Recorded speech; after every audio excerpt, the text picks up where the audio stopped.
सदगुरु नानक देव जी ने जपजी में गाया है। पौड़ी 6। तीरथ नावा देख सुखावा, बिन भाने की नाई करी, जेती सिरठी पाई देखा, बिन कर्मा की विलय गई। मंदिर रतन जवाहर मालिक, जेती गुरु की सिख सुनी, गुराब एक देह बुझाई, सबना दिया का दाता, सो मैं विसर न जाए। और जेजुग चारे हाथ जा, और तो सुनी हो, नवाज रंग विच जानी है, नाल चले सबको, चंगा नाम रखाए है, जस कीरत जल दे, जेती सुनदर भी आवई, बात न पूछे गए, कीटा अंदर कीट करी, दोषी दोष धरे, नानक निर्गुण गुण करे, गुणवंती दे, देहा गोविंद सूझे, जीती सुगुण गोविंद मिले। भगवान की पदों पर प्रकाश डालने की कृपा है।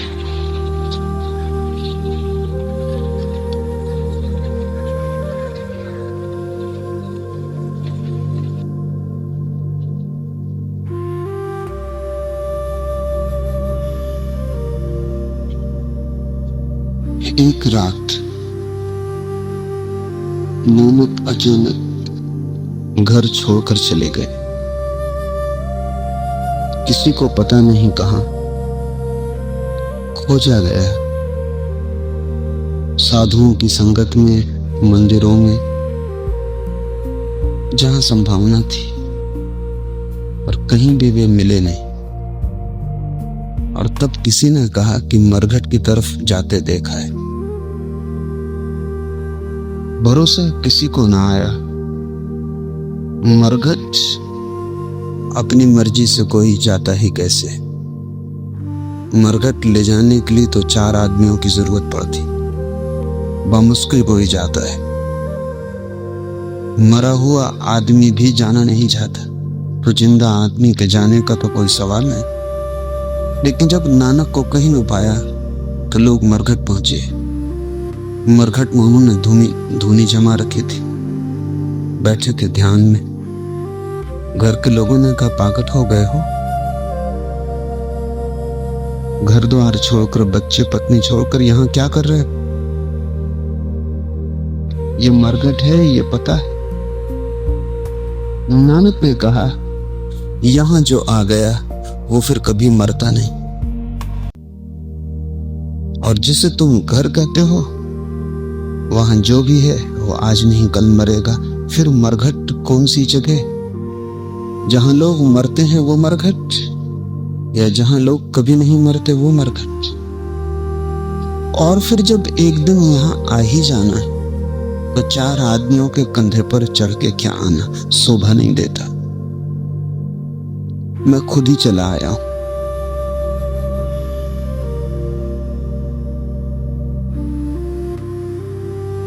ये घटना बड़ी महत्वपूर्ण है। जो होना ही है उससे नानक का संघर्ष नहीं, जो होना ही है उसका स्वीकार। मृत्यु भी होनी है उसका भी स्वीकार।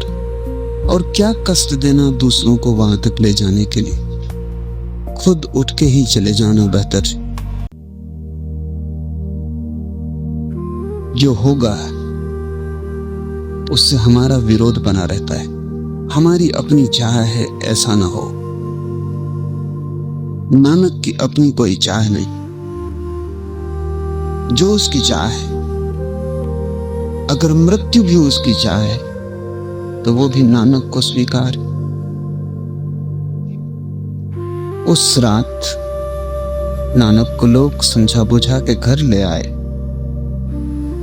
लेकिन नानक फिर वैसे ही आदमी न रहे जैसे थे। कुछ उनके भीतर मर ही गया और किसी नए का जन्म हो गया। जब कोई मरता है भीतर पूरी तरह, तभी नए का जन्म होता है। जन्म की वही प्रक्रिया मरघट से गुजरना ही होगा। और जो जान के गुजर जाए, होश से गुजर जाए, उसे नया जन्म मिलता है। वो नया जन्म नए शरीर का जन्म नहीं, वो नया जन्म, नई चेतना का आविर्भाव है। तुम डरे हो, और जहां भय है वहां भगवान से कोई संबंध न हो सकेगा। तुम जितने पूजा पाठ कर रहे हो वे भय के कारण है, भगवान के प्रेम में नहीं। तुम तीर्थ जा रहे हो, स्नान कर रहे हो, धूप दीप जला रहे हो, वे सब भय के कारण है, भगवान के प्रेम में नहीं। तुम्हारा धर्म तुम्हारे भय की औषधि, तुम्हारे आनंद का उत्सव नहीं। तुम करते हो सब सुरक्षा के लिए। तुम इंसान सब जुटाते हो, जैसे तुम धन जुटाते हो, मकान बनाते हो, बैंक बैलेंस बनाते हो, बीमा करवाते हो, ऐसा ही भगवान भी तुम्हारा बीमा है।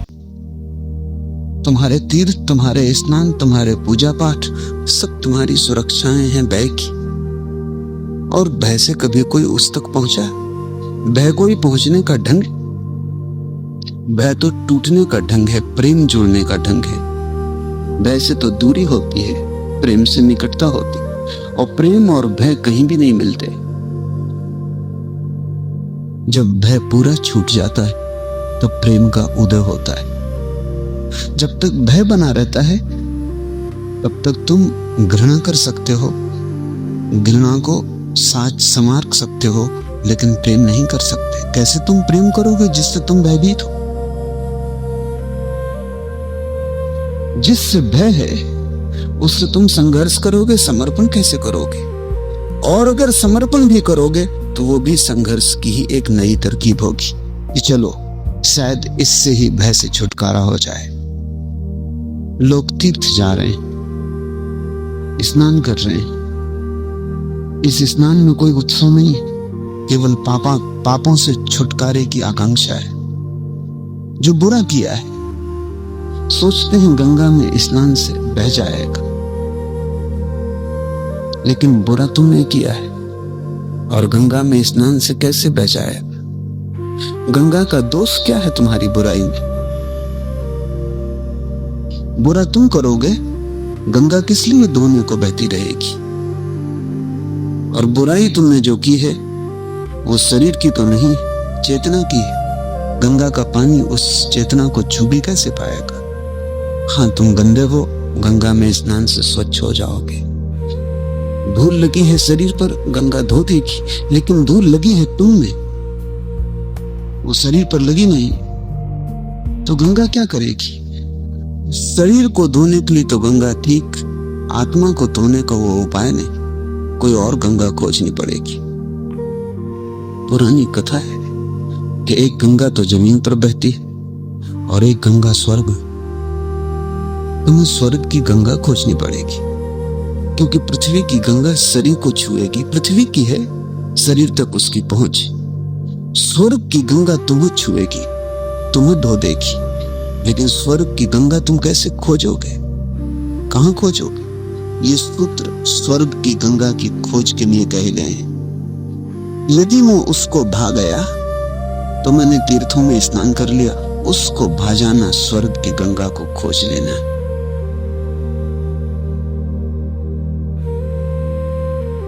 उसको भा जाना बड़ा गहरा सूत्र है, इसे समझने की थोड़ी कोशिश करो। एक तो तुम उसे भाओगे तभी जब तुम उसके विरोध में नहीं खड़े हो। तुम उसे भाओगे तभी जब तुमने सब भांति अपने को उसमें लीन कर दिया है। तुम उसे भाओगे तभी जब तुम्हारा कर्ता भाव मिट गया है। परमात्मा करता है, तुम निमित्त हो, बस तुम भा जाओगे। लेकिन अभी तो तुम्हारे भीतर धुन बजती कि मैं करता हूं। पूजा भी करते हो तो भी करता तुम ही रहते हो। तीर्थ में स्नान करते हो तो भी करता तुम ही रहते हो। दान करते हो तो भी करता तुम ही रहते हो। सब व्यर्थ हुआ, स्नान भी व्यर्थ गया, दान भी व्यर्थ गया, पूजा बेकार हुई, क्योंकि कर्ता का भाव अभी तुम सोचते हो मेरा है। धार्मिक व्यक्ति में और अधार्मिक व्यक्ति में एक ही अंतर है। धार्मिक व्यक्ति के लिए कर्ता परमात्मा है, अधार्मिक व्यक्ति के लिए कर्ता वो स्वयं। मेरे किए कुछ हो सकता है, ये भाव ही अधर्म है।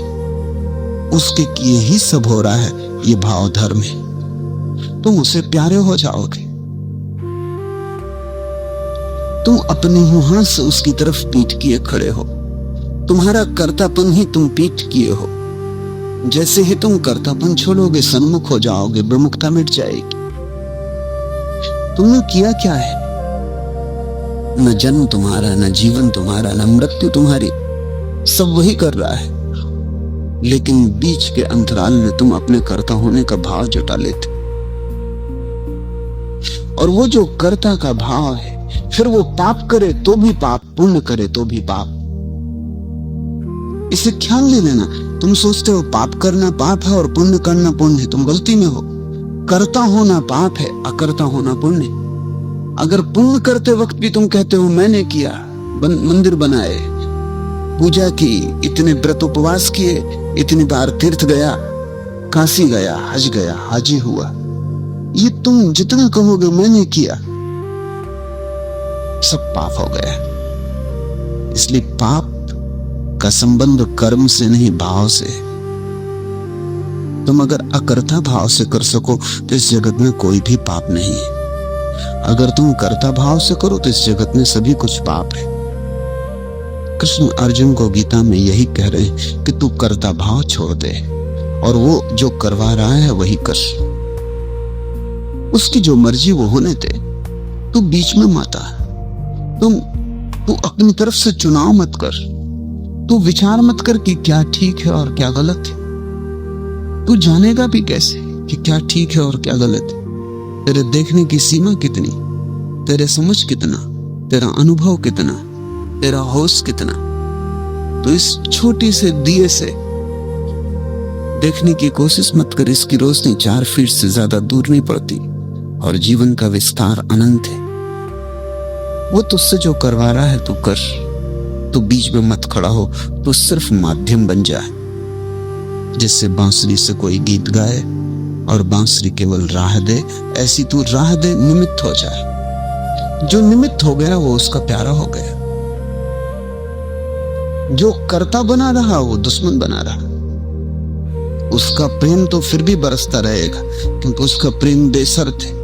तुम क्या हो इससे कोई संबंध नहीं, लेकिन तुम ही उसे पाने में असमर्थ हो जाओगे। जैसे घड़ा सीधा रखा हो और वर्षा हो रही हो तो भर जाएगा। वर्षा तो होती ही रहेगी। घड़ा उल्टा रखा है तो खाली रह जाएगा। वर्षा तो उल्टे घड़े पर भी होती रहेगी, क्योंकि वर्षा बेशर्त है। उसका प्रेम किसी शर्त से बंधा नहीं कि तुम ऐसे हो जाओ तो मैं प्रेम करूंगा। इसे भी समझ लेना। नानक का ये वचन सुन के कई लोगों को लगेगा कि मैं ऐसा हो जाऊं तो वो मुझे प्रेम करेगा। नहीं, उसका प्रेम तो बरस ही रहा है। अगर उसके प्रेम में भी शर्त हो तो फिर मनुष्य और परमात्मा के प्रेम में कोई अंतर न रह जाए। यही तो मनुष्य के प्रेम की पीड़ा है कि हम कहते हैं तुम ऐसा करोगे तो मैं प्रेम करूंगा, तुम ऐसे होगे तो मैं प्रेम करूंगा, मेरी शर्तें पूरी करोगे तो मैं प्रेम करूंगा, अन्यथा मैं प्रेम खींच लूंगा। बाप बेटे से यही कह रहा है, पत्नी पति से यही कह रही, मित्र मित्र से यही कह रहा है कि तुम ऐसा करो। अगर तुम ऐसा किए तो मुझे जचोगे। इस कारण, इस प्रेम के अनुभव के कारण तुम ये मत सोच लेना कि नानक कह रहे हैं कि परमात्मा तुम्हें तब प्रेम करेगा जब तुम कुछ शर्तें पूरी करोगे। नहीं, उसका प्रेम तो बरस रहा है। शर्तें पूरी करोगे तो तुम सीधे घड़े की भांति हो जाओगे। उसकी वर्षा हो रही, भर जाएगी, तुम लबालब हो जाओगे, तुम बहने लगोगे भर के। न केवल उसका प्रेम तुम्हें मिलेगा, तुमसे औरों को भी मिलने लगेगा। गुरु हम उसी को कहते हैं कि जिसका घड़ा इतना भर गया परमात्मा के प्रेम से कि अब समाता नहीं, वो औरों के घड़ों पर भी बहने लगा। गुरु का मतलब ही इतना कि जिसकी अपनी जरूरत पूरी हो गई, जिसकी चाह बुझ गई, जिसकी तृष्णा शांत हो गई, जिसका घड़ा इतना भर गया कि अब वो देने में समर्थ है। अब वो ना दे तो क्या करे? जैसे बादल जब भर जाए पानी से तो बरसेगा, हल्का होगा। जब फूल भर जाए गंध से तो गंध बिखरेगी। ऐसे ही जब तुम्हारा घड़ा भर जाएगा उसके प्रेम से, तुम्हारे चारों तरफ बटने लगेगा, बहेगा, और उसकी वर्षा का तो कोई अंत नहीं। एक बार तुम्हें पता चल जाए कि सीधे होने से भरना शुरू हो जाता है, वो वर्षा तो होती ही रहती। तुम कितना ही उलीचो, 1000 हाथ से उलीचो तो भी उलीच ना पाओगे। ये ख्याल रखना कि नानक जब ये कह रहे हैं तो उनका प्रयोजन तुमसे है। यदि मैं उसको भा गया तो मैंने तीर्थों में स्नान कर लिया। उसको तो तुम भाए ही हुए हो, अन्यथा तुम होते कैसे?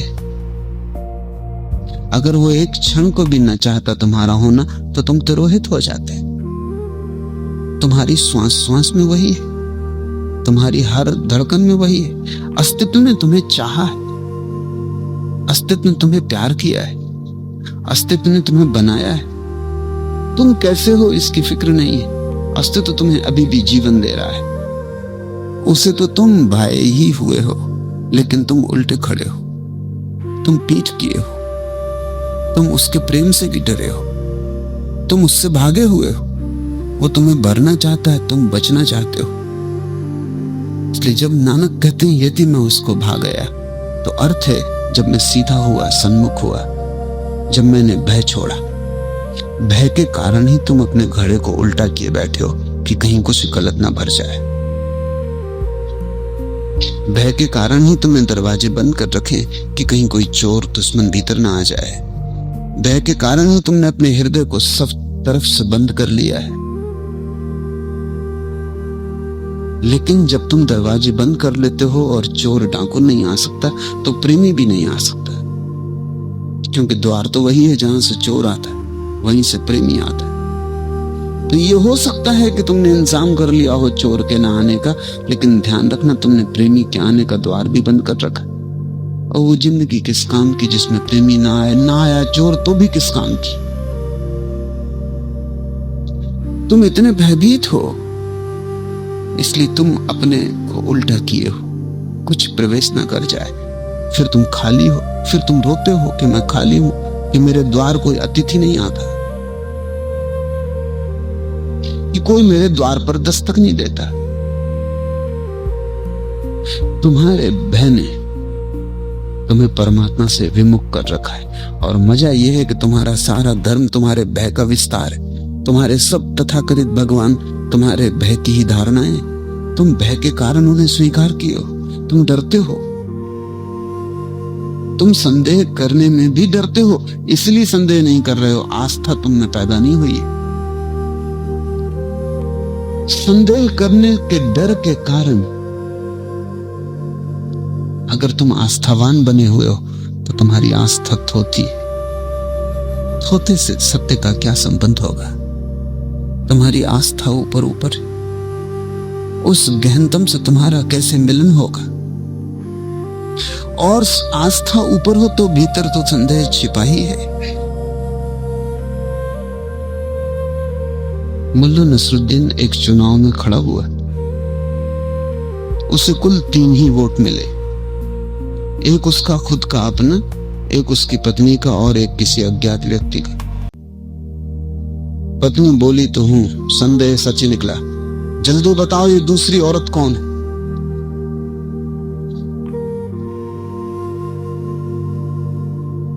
भीतर तुम्हारे जो पड़ा है वो कहीं भी बहाना खोज लेगा।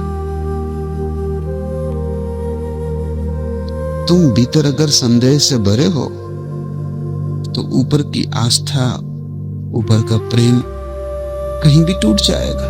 कितनी देर लगेगी? जरा सी कोई घटना और तुम्हारा ईश्वर पे संदेह उठ जाता है। तुम्हारे पैर में कांटा लग जाए, संदेह टूट जाता है। सिर में दर्द हो जाए, संदेह टूट जाता है। नौकरी छूट जाए, संदेह टूट जाता है। संदेह छिपा ही पड़ा है, टूट आता है। मवाद की तरह जरा सी चोट और मवाद बाहर आ जाती। इस मवाद को तुम कितना ही छिपाओ आस्था की मरहम से, कुछ हल ना होगा।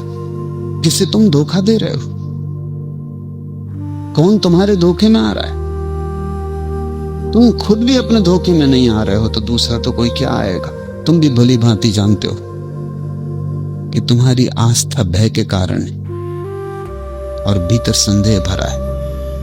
तो तुम जाओ तीर्थों में, करो स्नान, जाओ मंदिरों में, गुरुद्वारों में, गिरजों में, करो पूजा प्रार्थना, सब व्यर्थ है। क्योंकि जब तक तुम्हारे हृदय से आस्था का स्वर न उठे तब तक तुमने उसे पुकारा ही नहीं।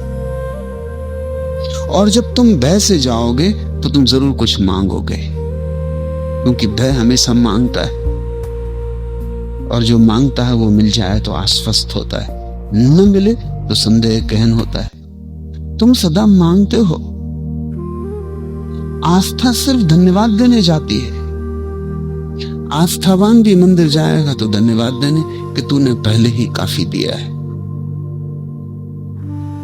तूने योग्यता से ज्यादा पहले ही दिया है, तेरी कृपा है, तेरी अनुकंपा है। आस्थावान सदा अनुग्रह से भरा रहेगा, और जहां अनुग्रह है वहां संदेह नष्ट हो जाता है। जहां मांग है वहां संदेह मौका खोज रहा है। तुम मांगते हो पूरा हो जाए तो संदेह को छिपाए रखोगे, न पूरा हो तो संदेह बाहर आ जाएगा। मांग शायद परीक्षा है। जीसस के जीवन में उल्लेख है कि जब वे 40 दिन की अपनी गहन साधना में गए तो शैतान उनके पास आया और उसने कहा कि शास्त्रों में लिखा है कि जब तीर्थंकर पैगंबर पैदा होता है तो परमात्मा उसकी रक्षा करता है। तो तुम कूद जाओ इस पहाड़ से। अगर तुम सच में ही पैगंबर हो तो उसके देवदूत तुम्हें हाथ फैलाए हुए नीचे संभालने को मिलेंगे। जिसने कहा वो तो ठीक है, लेकिन शास्त्र में यह भी लिखा है कि उसकी परीक्षा केवल वे ही लेते हैं जो संदेह से भरे। मुझे कोई संदेह नहीं है, देवदूत निश्चित नीचे खड़े मिलेंगे, लेकिन मैं उसकी परीक्षा कैसे लूं? क्योंकि परीक्षा तो संदेह से भरे हुए लोग ही लेते हैं। तुम ठीक कहते हो, देवदूत निश्चित खड़े, लेकिन परीक्षा लेने का मतलब ही क्या होता है? तो मुझे कुछ संदेह था कि पता नहीं खड़े हैं या नहीं, और पता नहीं कि वो बचाता भी है या नहीं, और पता नहीं कि मैं उसका पैगंबर भी हूं या नहीं। जहां संदेह है वहां परीक्षा है, जहां संदेह है वहां जांच है, जहां संदेह है वहां तुम मांग खड़ी करते हो। मांग तुम्हारी परीक्षा का उपाय है कि कर दो ये पूरा अगर तुम हो। अगर पूरा हो जाए तो तुम हो, अगर पूरा ना हो तो तुम नहीं हो। आस्थावान व्यक्ति परमात्मा की कोई परीक्षा नहीं लेता।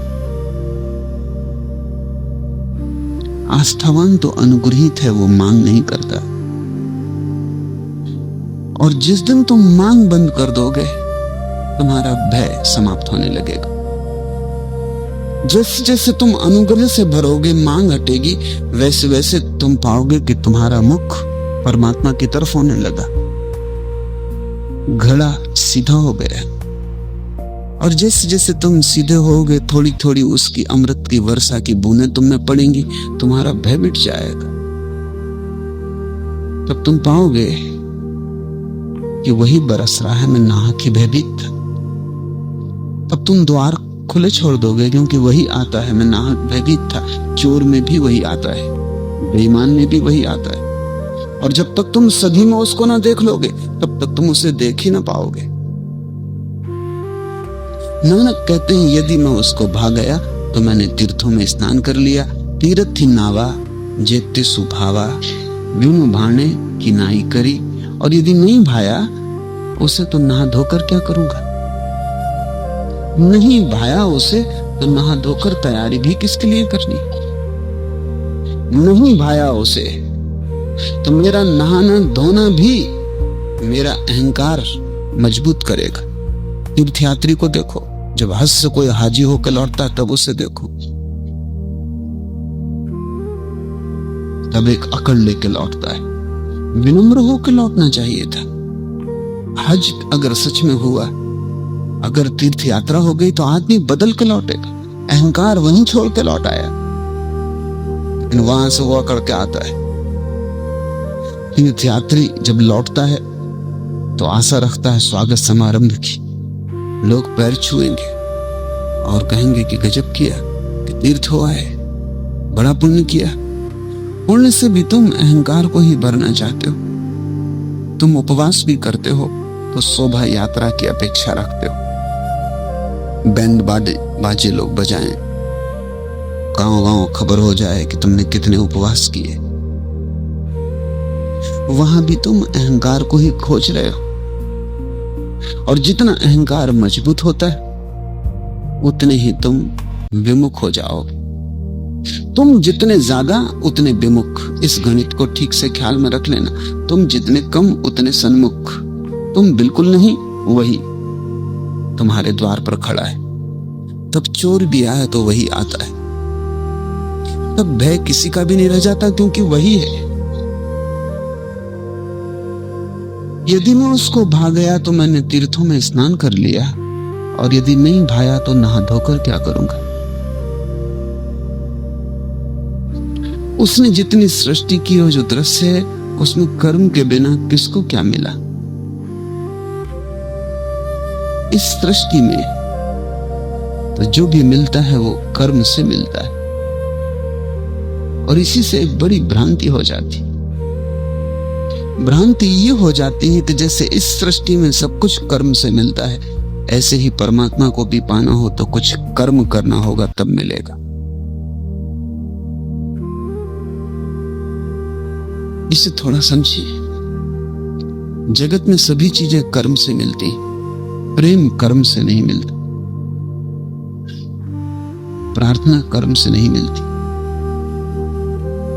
आराधना कर्म से नहीं मिलती, आस्था कर्म से नहीं मिलती, परमात्मा का सानिध्य कर्म से नहीं मिलता। क्यों? क्योंकि कर्म से तो कर्ता ही मजबूत होता है। धन कमाना हो तो बैठे बैठे ना मिलेगा। धन कमाना हो तो कर्म करना पड़ेगा। यश कमाना हो तो बैठे बैठे ना मिलेगा, कर्म करना होगा। दौड़ धूप करनी होगी, आपाधापी करनी होगी, चिंतित परेशान होना होगा। इस संसार में कुछ भी पाना हो तो श्रम ही मार्ग है। तो इससे हमें ख्याल उठता है, जब क्षुद्र को पाने में इतना श्रम करना पड़ता है तो विराट को पाने में और कई गुना ज्यादा श्रम करना पड़ेगा। वही हमारा गणित गलत हो जाता है। इस जगत में जो नियम है, उस जगत में ठीक उसके विपरीत यात्रा है। इस जगत में कुछ भी पाना है तो परमात्मा की तरफ पीठ करनी पड़ती, इसीलिए श्रम करना पड़ता है। इसे थोड़ा समझिए।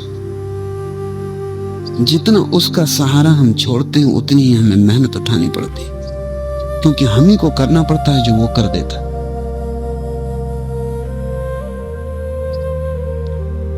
तो उसके श्रम की पूर्ति फिर हमको अपने ही श्रम और पसीने से करनी पड़ती है। इस संसार में जाने का अर्थ है उसकी तरफ पीठ। उसका सहारा कम, उसकी अमृत की धारा नहीं बहती रहती। हम नहीं उसको उपलब्ध करते, हमारे द्वार बंद होते। हम अपने ही तईन जीना चाहते हैं, हम स्वावलंबी होना चाहते हैं। इसलिए तो नानक कहते हैं बार बार कि वो साहब है और मैं दास। स्वावलंबी होने की चेष्टा ही अहंकार की चेष्टा है। तो जितना हम स्वावलंबी होना चाहते हैं, जितना हम चाहते हैं मैं कर लूंगा, उतनी ही हमें उसकी शक्ति का सहारा हम नहीं ले रहे हैं। ऐसा समझो कि जैसे कोई आदमी हवा के रुख के विपरीत चप्पुओं से नाव चला रहा है। नानक ने उसका ही गुर दिया है कि जरूरत नहीं है चप्पुओं को चलाने की और विपरीत हवा में जाने की। जिस तरफ उसकी हवाएं ले जाएं, अपने नाव के पाल उन्हीं हवाओं के सहारे छोड़ दो। रामकृष्ण कहते थे कि तुम चलाते ही क्यों हो चप्पू, तुम हवा के रुख के साथ क्यों नहीं बहते? खोल दो पाल और विश्राम करो, हवाएं खुद लिए जा रही, हवाएं खुद लिए जा रही हैं उस किनारे की तरफ। ठीक समय और ठीक हवाओं के रुख का ध्यान रखना जरूरी है, बस कोई और श्रम करने की जरूरत नहीं। जब हवाएं दूसरे किनारे की तरफ जा रही हों तब नाव को छोड़ दो, जब हवाएं इस तरफ आ रही हों तब फिर नाव को छोड़ दो। तुम व्यर्थ बीच में श्रम क्यों करते हो? हवाओं के विपरीत जाओगे तो श्रम करना पड़ेगा, नदी से उल्टे बहोगे तो मेहनत करनी पड़ेगी, फिर भी कहीं पहुंचोगे ना, थकोगे, सिर्फ थकोगे। संसार की पूरी दौड़ के बाद आदमी के चेहरे को देखो, सिवाय थकान के तुम वहां कुछ भी ना पाओगे। मरने के पहले ही लोग मर गए होते, बिल्कुल थक गए होते। विश्राम की तलाश होती है कि किसी तरह विश्राम कर ले। क्यों इतने थक जाते हो?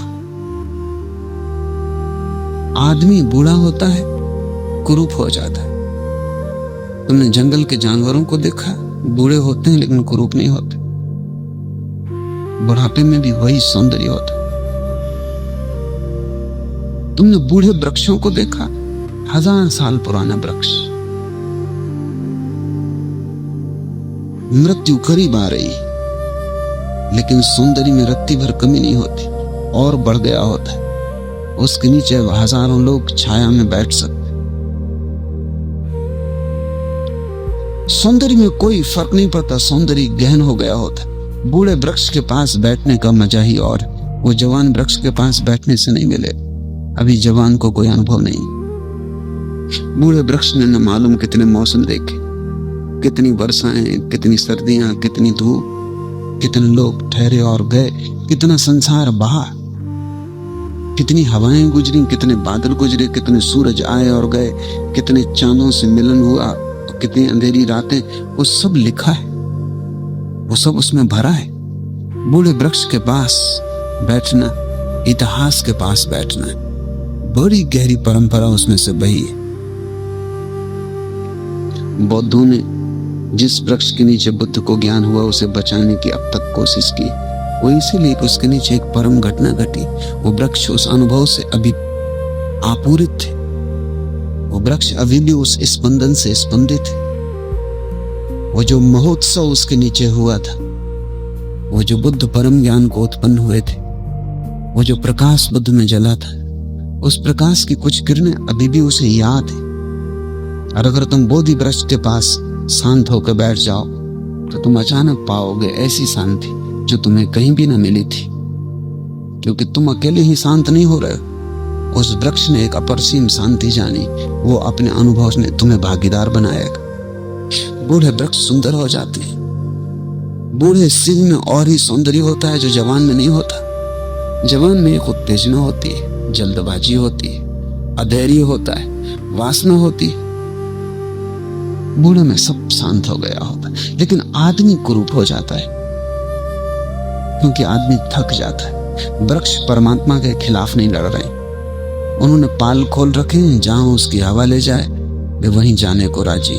तुम उसके खिलाफ लड़ रहे हो। आदमी अकेला उसके खिलाफ लड़ता है, इसलिए थकता है, टूटता है, जरा जीर्ण होता है। अगर जीवन एक संघर्ष है तो ये होगा ही। इस संसार में जो भी पाना है उसके लिए कर्म करना पड़ता है, लेकिन परमात्मा को पाने के लिए किसी कर्म की कोई जरूरत नहीं। पूजा नहीं, प्रार्थना नहीं, योग नहीं, तप नहीं, जप नहीं। कर्म से उसे पाया ही नहीं जा सकता, उसे प्रेम से पाया जाता है। प्रेम और कर्म की दिशा अलग अलग है। प्रेम एक भाव है, और जब तुम प्रेम करते हो तो ध्यान रखना, दुनिया में एक ही चीज है जो थकती नहीं, वो प्रेम। बाकी सब चीजें थक जाती, क्योंकि प्रेम कोई श्रम नहीं। तुम जितना प्रेम करो उतना ही प्रेम करने में कुशल हो जाते हो। प्रेम की जितनी तुम्हारी अनुभूति बढ़े उतना ही तुम पाओगे तुम प्रेम करने में समर्थ हो गए हो। प्रेम बढ़ता ही जाता है। प्रेम के ज्वार में भाटा कभी आता ही नहीं, वो हमेशा चढ़ता है, उतार नहीं। लेकिन प्रेम एक प्रसाद है,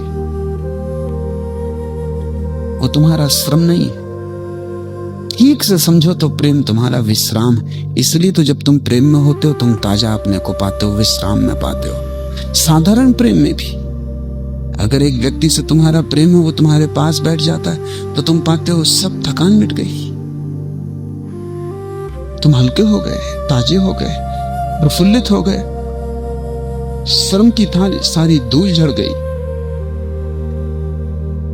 तो परमात्मा के प्रेम की तो तुम कल्पना कर सकते हो। जिस दिन उस प्रेम का जन्म होगा उस दिन कैसा श्रम, कैसी थकान। परमात्मा को प्रयास से नहीं पाया जाता, प्रसाद से पाया जाता है। इसलिए नानक कहते हैं गुरु प्रसाद। परमात्मा से तुम्हारा सीधा संबंध आज नहीं हो सकता। आंखें उसके लिए तैयार नहीं। अगर तुम्हें सूरज को देखने के लिए आंखों को तैयार करना हो तो दिए से शुरुआत करनी पड़ती। दिए की ज्योति पर त्राटक, फिर और बड़ी ज्योति पर त्राटक, फिर और बड़ी ज्योति पर त्राटक, फिर धीरे धीरे सूरज की तरफ। अन्यथा तुम जैसे हो अभी तो सूरज तुम्हारी आंखों को अंधा कर देगा। अगर घड़े को भी सीधा करना हो तो पहले गुरु की तरफ, गुरु तैयारी है। और जब तुम उससे भरने को राजी हो जाओगे और भर के पुलकित और आनंदित होगे और तुम्हारे सब भय विसर्जित हो जाएंगे, तब तुम परमात्मा की तरफ खुल पाओगे। एकदम परमात्मा की तरफ खुलना खतरनाक भी हो सकता है। तुम शायद झेल ही ना पाओ उतने बड़े दान को।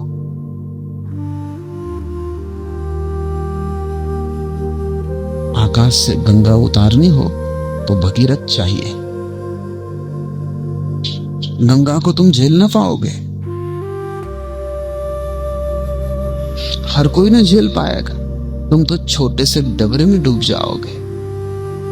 इसलिए नानक गुरु पर बड़ा जोर देते हैं। जोर इसलिए है कि गुरु तुम्हें तैयार करेगा, तैयार करेगा। गुरु से जो बह रहा है, अगर तुम उसे झेलने में धीरे धीरे समर्थ हो गए तो तुम भगीरथ हो जाओगे, फिर स्वर्ग की गंगा को भी झेल सकोगे।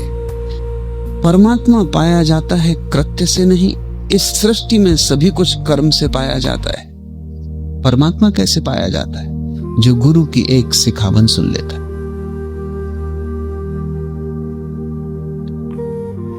गुरु की एक सिखावन सुन लेने से परमात्मा मिल सकता है, तुम्हारे कुछ करने से नहीं।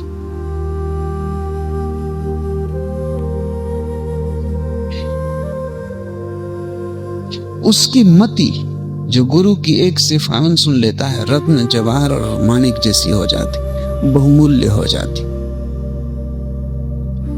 लेकिन गुरु की एक सिखावन सुनना भी मुश्किल है,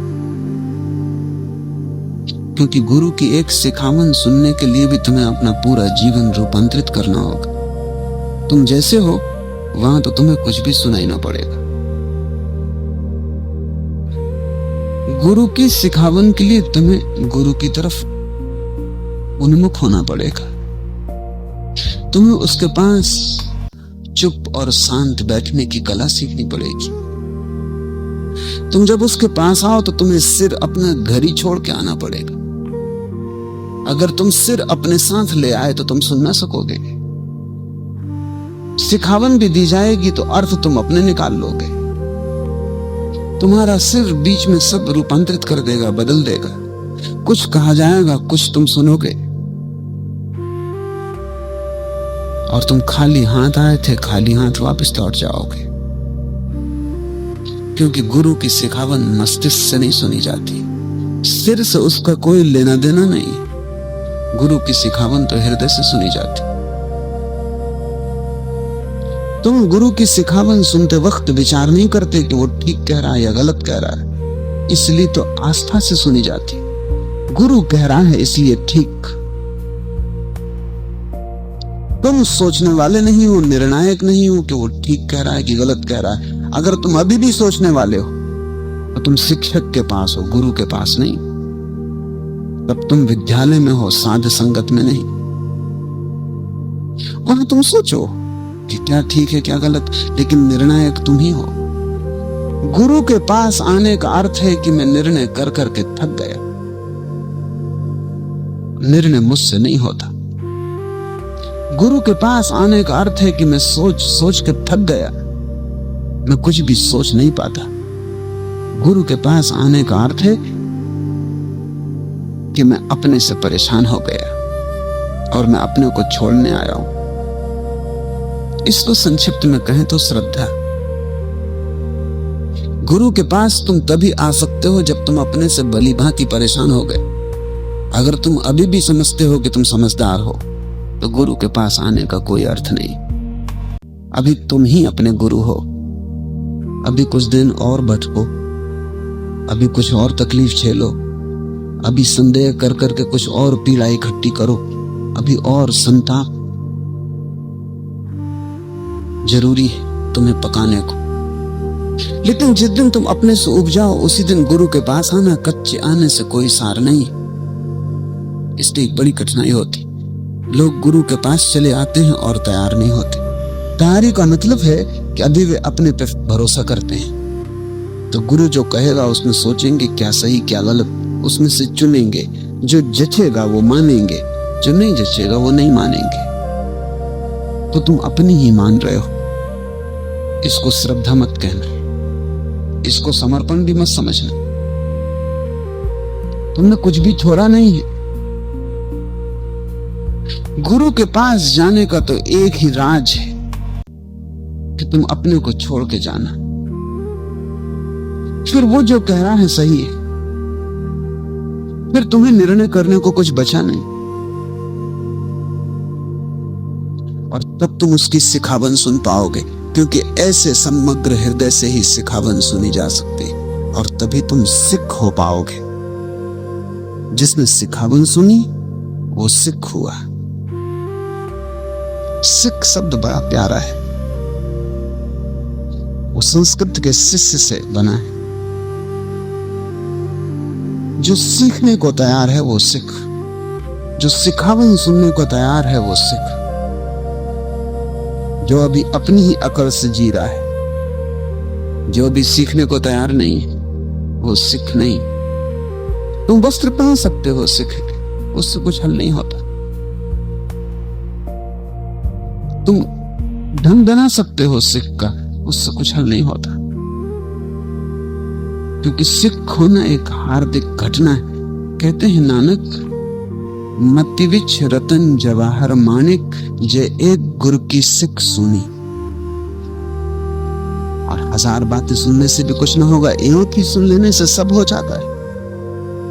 और तुम कितना सुन चुके हो फिर भी कुछ नहीं होता, कितना पढ़ चुके हो फिर भी कुछ नहीं होता।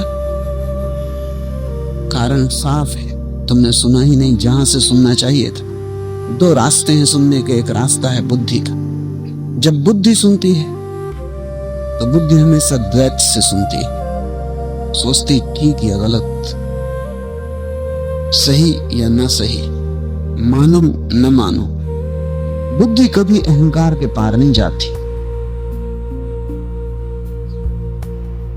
बुद्धि हृदय को तो पागल मानती है। बुद्धि हृदय का भरोसा नहीं करती। इसलिए तो तुम सबने हृदय को मार डाला है, क्योंकि हृदय का भरोसा नहीं कब कौन सा काम करवा दे जो कि पीछे महंगा पड़े।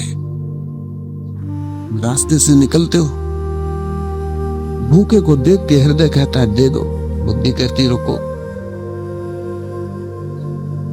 पहले पक्का पता लगा लो कि आदमी धोखा तो नहीं दे रहा,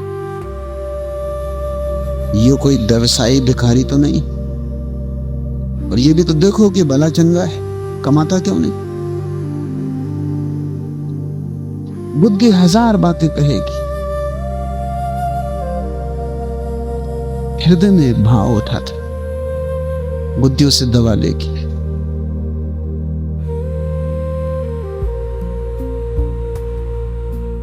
प्रेम उठेगा बुद्धि कहेगी खतरनाक रास्ता है, प्रेम अंधा है, कहां जाते हो, आंख से चलो, होश संभाल के चलो।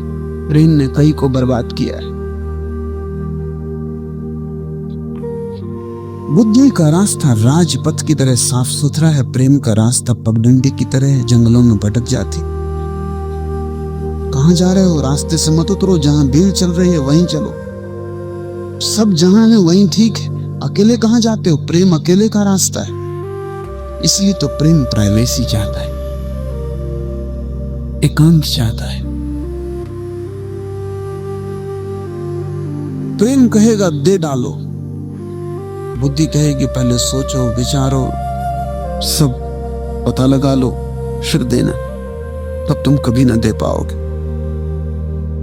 प्रेम कहता है समर्पण कर दो, किसी के चरणों में सिर रख दो और छोड़ दो अपने को। बुद्धि कहेगी ऐसे कहीं चलेगा, दुनिया में बड़ी धोखाधड़ी, श्रद्धा के नाम पर न मालूम कितने लोग लूट रहे, मगर तुम्हारे पास है क्या जो लूट जाएगा? तुम्हारे पास है क्या जो तुम दे दोगे और चुक जाएगा? सिवाय दीन दरिद्रता के भीतर कुछ भी नहीं, लेकिन उसको भी बचाए रखते हो। और बुद्धि की तुम सुन के जियोगे तो धीरे धीरे हृदय सिकुड़ता जाता है, हृदय धीरे धीरे टूट ही जाता है, इतना फासला हो जाता है कि हृदय की खबर ही तुम तक नहीं आ पाती। बुद्धि इतने बीच में द्वार लगा देती। फिर तुम प्रेम भी करते हो तो बुद्धि से ही करते हो। तुमने कभी ख्याल किया कि तुम्हारा प्रेम भी खोपड़ी से आता है, हृदय से नहीं? तुम भला कहो कि मैं बड़े हृदय से प्रेम करता हूं, लेकिन ये शब्द भी बुद्धि से ही आते। तुम अपने हृदय में जांच पड़ताल करोगे, वहां कुछ होता नहीं मालूम पड़ता। वहां न कोई पुलक, न कोई नृत्य, न कोई संगीत, वहां कोई कंपन भी नहीं। गुरु की सिखावन तो हृदय से सुनी जा सकती। कबीर ने कहा है जो सिर को काट के जमीन पर धर दे, चले हमारे साथ। किस सिर की बात कर रहे हैं? इस सिर को काटने से कुछ ना होगा। बोधि धर्म एक बौद्ध फकीर हुआ, वो चीन गया। वो बड़ा अनूठा आदमी था। वो दीवान की तरफ मुंह करके बैठता था, लोगों की तरफ पीठ। वो कहता जब कोई शिष्य आएगा तो उस तरफ मुंह कर लूंगा। तुमसे क्या बात करनी, और तुमसे बात करनी या दीवार से बात करनी बराबर। फिर एक आदमी आया, हुई नहीं, वो पीछे खड़ा रहा 24 घंटे तक, और उसने कहा कि बोधि धर्म इस तरफ सिर करो। बोधि धर्म चुप रहा। उसने अपना हाथ काट के बोधि धर्म को भेंट किया और उसने कहा अगर देर की तो सिर काट दूंगा।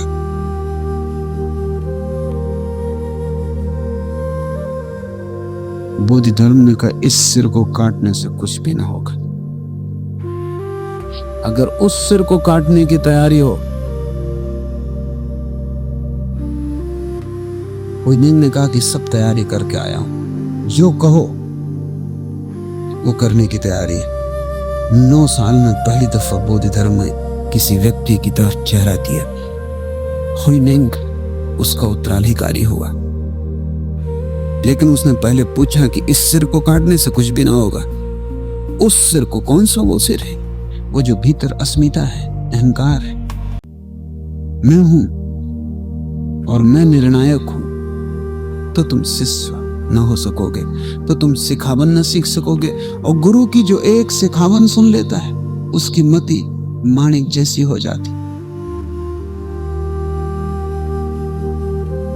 उसकी चेतना एक स्वच्छता को, पारदर्शिता को उपलब्ध हो जाती। वो आर पार देखने लगता है। विचार वहां हट जाते हैं क्योंकि हृदय में कोई विचार नहीं। बुद्धि वहां से बहुत दूर पड़ जाती, सब धुआं बुद्धि का दूर हट जाता है। एक स्वच्छता, एक ताजगी, और वही ताजगी स्नान है गंगा का। नानक कहते हैं यदि मैं उसको भा गया तो मैंने तीर्थों में स्नान कर लिया। और यदि मैं उसे न भाया तो नहा धोकर क्या करूंगा। वो है एक भीतर का स्नान, जहां जीवन स्वच्छ, चेतना स्वच्छ हो जाती, जहां तुम सोचते नहीं, जहां तुम सिर को उतार के रख देते हो। सिर है भी उधार। हृदय तो तुम लेकर आए थे संसार में, सिर संसार ने दिया है। जब तुम पैदा हुए थे तो तुम हृदय थे, तब तुम्हारे पास सिर बिल्कुल न था, भीतर कोई विचार न थे। आकाश खाली और कोरा था, निर्दोष था। फिर एक एक करके शब्द और विचार तुम्हें दिए गए। फिर समाज ने तुम्हें सिखाया, फिर समाज ने तुम्हें संस्कारित किया, कंडीशन किया। फिर संस्कार डाल डाल के तुम्हारी बुद्धि को तैयार किया। जिन जिन चीजों की संसार में जरूरत है उनके लिए तैयार किया, और जिन जिन चीजों से संसार में खतरा है उनको दबाया। तुम्हारे भीतर एक द्वैत निर्मित हुआ, हृदय और बुद्धि अलग अलग टूट गई। बुद्धि का अर्थ है जो समाज ने सिखाया, जो तुम लेके ना आए थे। बुद्धि उधार है, सिर दिया हुआ है। हृदय तुम्हारा अपना है, और यही दुविधा है कि जो अपना वो अपना नहीं रहा, और जो पराया है वो अपना हो गया है। जो ऊपर ऊपर से थोपा गया है वो तुम्हारा केंद्र बन गया है, और तुम्हारा केंद्र तुम्हें बिल्कुल ही विस्मृत हो गया है। इसे हटा दो तो ही तुम सिखावन सुन सकोगे। सिखावन सुनते ही तुम, एक सिखावन काफी है, कोई 1000 की जरूरत नहीं। एक बात भी, एक गुर भी काफी है। और वो गुर क्या है? नानक कहते हैं एक गुर से सब हल हो जाता है, कि सभी प्राणियों का दाता एक, उसे मैं न भूलूं। सबना जिया का एक खुदाता, सो में बिसर न जाए। बस उसका मुझे विस्मरण न हो, इतनी सिखावन काफी। इसे थोड़ा समझिए। स्मरण और विस्मरण दो शब्द गौर से समझिए।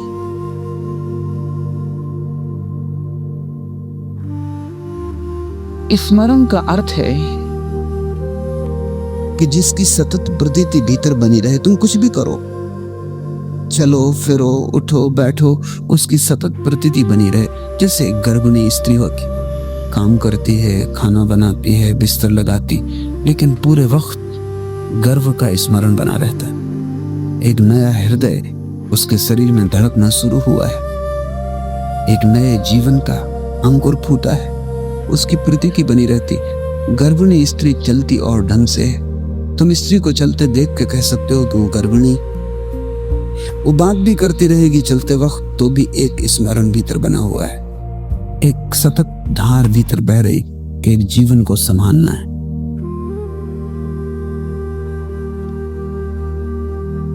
स्मरण का अर्थ है वो कोई अलग चेष्टा नहीं है, क्योंकि अगर अलग चेष्टा हो तो भूल जाएगा। खाना बनाओगे भूल जाएगा, बाजार में दुकान पे बेचने जाओगे सामान भूल जाएगा, किसी से बात करोगे भूल जाएगा।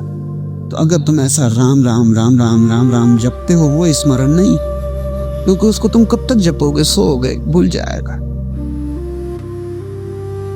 साइकिल चलाओगे भूल जाएगा, और अगर उसे न भूले, सड़क पे भी याद रखने की कोशिश की तो टक्कर खाओगे, किसी का भौं भौं बजेगा और तुम्हें सुनाई नहीं पड़ेगा।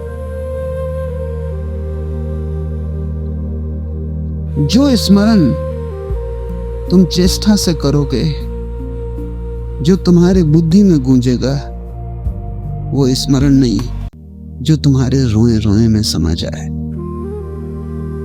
उसको नानक अजपा जाप कहते, जिसको जपना भी न पड़े, क्योंकि जपना तो ऊपर ही ऊपर होगा। जो तुम्हारे रोए रोए में समा जाए। तुम उठो बैठो चलो फिरो, कुछ भी करो, जिसकी याद बनी रहे, उस याद का नाम स्मरण। उसको नानक कबीर सुरति कहते, इसलिए उनका योग सुरति योग कहलाता है। सुरति का अर्थ है स्मरण, स्मृति।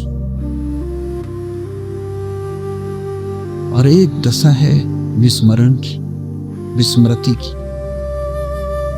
कि तुम्हें और सब तो याद है, एक बात तुम्हें बिल्कुल भूल गई कि तुम कौन। और जिसे यही भूल गया है कि मैं कौन हूं, उसे कैसे याद आ सकता है कि अस्तित्व क्या है?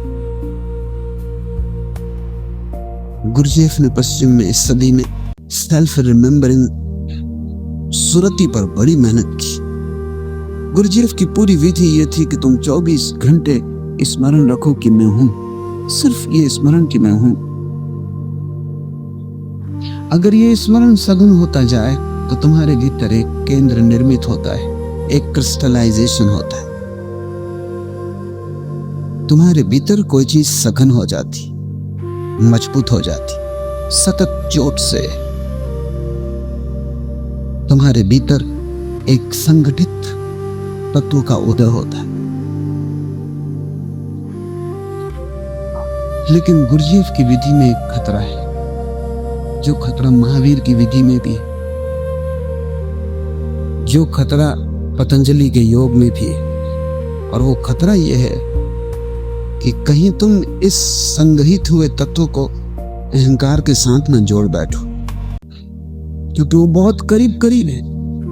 जिसको गुरजेफ क्रिस्टलाइज्ड सेल्फ कहता है, ये जो नया गठन तुम्हारे भीतर हुआ है, कहीं इस पे अहंकार हावी ना हो जाए, कहीं तुम इससे अकड़ ना जाओ, कहीं तुम ये ना कहने लगो कि मैं ही हूं। ये डर है कहीं तुम परमात्मा को इनकार न कर दो, तो तुम पहुंच के भी चूक गए। तुम बिल्कुल किनारे गए और लौट आए। तुम आखिरी जगह पहुंच गए थे और वापस हो गए। ये खतरा महावीर की विधि में है, क्योंकि महावीर की विधि में भी आत्म भाव को गहन करना है। परमात्मा की कोई जगह नहीं। महावीर कहते हैं जब आत्म भाव परिपूर्ण हो जाएगा तो वहीं से परमात्मा प्रकट होगा, वही परमात्मा हो जाएगा। ये ठीक है, महावीर को ऐसा हुआ, लेकिन महावीर के पीछे चलने वालों को ऐसा हुआ दिखाई नहीं पड़ता। इसलिए तो महावीर की धारा सिकुड़ गई। उसमें खतरा है, और खतरा यह है कि आत्मा के नाम पर कहीं अहंकार उद्घोषणा न करने लगे। इसलिए जैन मुनि को तुम जितना अहंकारी पाओगे, किसी दूसरे मुनि को इतना अहंकारी ना पाओगे। जैन मुनि हाथ जोड़ कर झुक भी नहीं सकता, नमस्कार भी नहीं कर सकता। किसको नमस्कार करे? तुम नमस्कार करो तो वो नमस्कार का उत्तर भी नहीं दे सकता, वो सिर्फ आशीर्वाद दे सकता। उसके हाथ जुड़ते ही नहीं। विधि बिल्कुल सही है, लेकिन बड़ी सुगमता से खतरा है। हर विधि का खतरा है, वो याद रखना जरूरी। नानक की विधि में वो खतरा नहीं है, लेकिन नानक खुद को स्मरण करने को नहीं कहते। वो कहते हैं कि सभी प्राणियों का एक दाता है, उससे मैं न भूलूं। सबके भीतर एक गहरी वास है, अनेक के भीतर एक छिपा है, एक ओंकार सदना। पत्ते पत्ते में वही कपता है, हवा के झोंके में वही बहता है, बादल में, आकाश में, चांद तारों में, कंकड़ में, मिट्टी में, सब में वही है। उसे मैं न भूलूं, वो मुझे याद रहे, उसकी याददाश्त घनी होती जाए, उसकी याददाश्त मेरे भीतर क्रिस्टलाइज्ड हो जाए, वो मेरे भीतर एक सघन तत्व बन जाए। तो इसमें अहंकार का कोई खतरा नहीं। इसमें तुम कभी अहंकारी ना हो सकोगे। इसलिए नानक से विनम्र ज्ञानी खोजना कठिन, क्योंकि अगर वही है तो तुम सभी को हाथ जोड़ सकते हो, तुम सभी के पैर छू सकते हो, क्योंकि सभी में वही है। और जिसके तुम पैर छू रहे हो, चाहे उसे पता ना हो, लेकिन तुम्हें तो पता है। ये खतरा नानक की विधि में नहीं, लेकिन एक दूसरा खतरा है, और वो खतरा ये है कि सभी में वही है। उसकी स्मृति कहीं ऐसा ना हो कि आत्मविस्मृति बन जाए, कहीं ऐसा ना हो कि वो सब में है, इसलिए तुम भूल ही जाओ कि मैं भी हूं। तो एक गहरी नींद लग जाएगी, योग तंद्रा हो जाएगी। तब तुम बेहोश बेहोश से जीने लगोगे। तुम उसे सब जगह देखोगे, सिर्फ अपने में न देख पाओगे।